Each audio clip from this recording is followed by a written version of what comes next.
الاستغفار من أقوى مناطق القوة الخاصة والعامة، والله لدي من الحقائق والقصص الفردية عجبا في الاستغفار.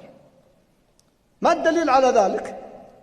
ويقول هود عليه السلام: تصور أقوى الأمم من أقوى الأمم بعبارة أدق هم قوم عاد، إرماء ذات العماد، نعم ذات قوة وبأس مشهورة.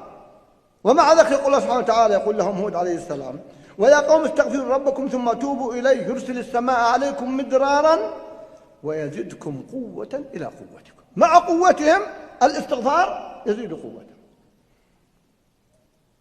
وحتى هذه القوة تكون معنوية وحسية، والوقت لا يسعف بذكر الحقائق حتى تطمئن القلوب أكثر.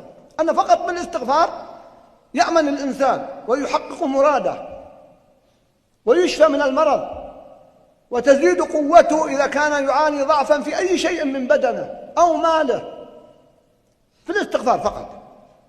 هذه حقائق أثبتتها هذه الآية في سورة هود.